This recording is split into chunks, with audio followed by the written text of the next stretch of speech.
Today, I'm showing you how even the most inexperienced person can get great recommendations on LinkedIn.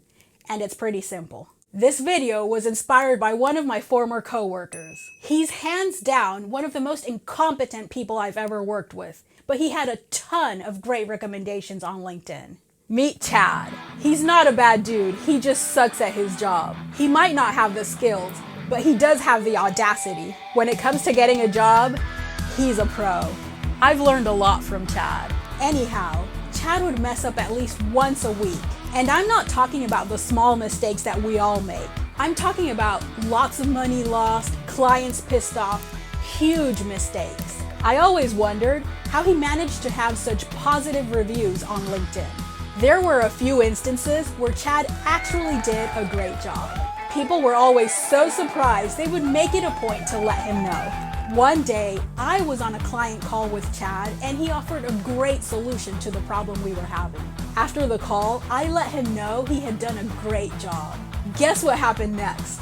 I got a recommendation request on LinkedIn from Chad. It went something like this. Hey Rona, I'd really love it if you could share the experience you had with me on the ABC Inc. call we had today.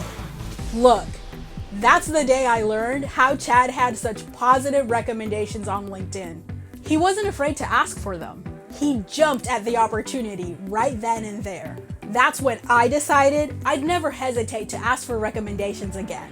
The timing of when you ask is important though. You can't wait until the next time you're on the hunt for a job to reach out to someone who praised your work and hope that they remember and are willing to give you a recommendation.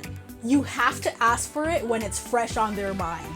That's how you get recommendations that don't sound like the generic ones everyone else has on LinkedIn. I have a few main scenarios when I ask for LinkedIn recommendations. I call them recommendation trigger points. Here's my list. On the spot, like Chad. In addition to his perfect timing, if we take a look at the script, this is why it works. He's specific. He kept it short and to the point. He positioned it as a favor. He expressed gratitude. Another one of my recommendation trigger points is the period leading up to performance review season. 1 to 2 months before I'm up for a performance review, I reach out to current coworkers and request a recommendation on LinkedIn.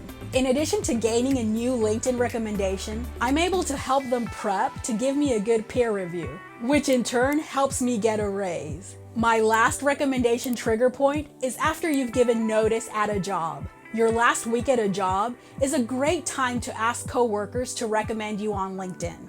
They already know you're leaving, and some might even be reminiscing about all the good times that you've had.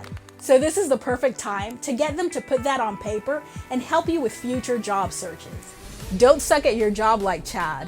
Learn from Chad. Timing is everything. Anytime someone goes out of their way to praise your work, ask for a written recommendation on LinkedIn. I'm so grateful for Chad. I use his script all the time. Do you want simple tips to get noticed and start getting interviews? Then go to connect.howtolevelup.com and sign up for my weekly newsletter. I'll teach you how to go from overlooked to noticed and paid. The link to sign up is in the description.